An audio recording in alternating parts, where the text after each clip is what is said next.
Hi there, in this video I'm going to take you through my reaction to the budget and how it's going to impact you, both positive and negative. Okay, so for investors, there's no sugarcoating it. The impact to both negative gearing and capital gains tax is going to provide at least some short-term volatility in the market while the market starts to adjust.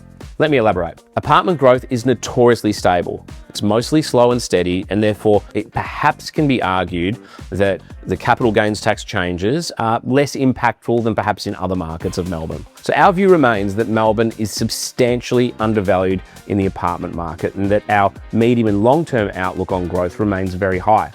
The reality is to supply new properties to our market, which we desperately need, the established market remains undervalued. Established apartments in our market broadly sell, and again, this is probably 70 to 80% of our market, for between $8,000 and $12,000 per square metre, where off the plan properties sell for a minimum of $15,000 per square metre due to construction and feasibility and all these sorts of things. So the gap between the new and established market will flip and pull values up with the established market. Typically, investors of apartments in inner city Melbourne are chasing yield, low maintenance, less vacancy, and less hassle. So the great news is that none of these things change. In fact, yield may increase with rising rents. What will change is investment strategy for new buyers entering the market, whilst negative gearing is actually being scrapped entirely. Apartments benefit from incredible rental yields, often providing neutral or positive yields so that you can generate wealth. So whilst negative gearing has changed, the benefit has shifted, there are still many reasons to consider adding an investment apartment to your portfolio. And it's also great news for owner-occupiers as well, enabling more first home buyers to get into the market. Here are three real examples of properties that we currently have for sale right now that you might want to consider.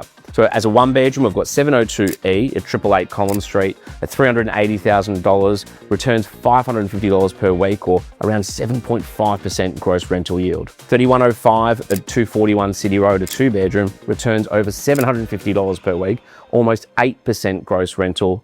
And in the building that I'm standing at the moment, 1209 is a three bedroom that's on the market that'll generate around 5.5% in gross yield. So whilst negative gearing will have a dampening effect on investors, apartments still provide exceptional returns. In our view, these changes will have an impact on the apartment market.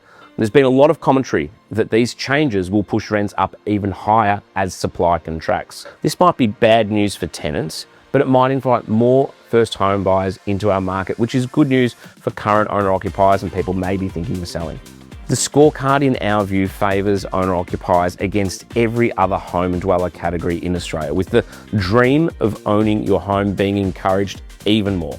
Finally, I want to finish by saying that these changes, while significant and may leave some people behind, it is so just important to get the right advice. So whether you're thinking of buying, selling, renting, or holding on, our team stands by it ready to help.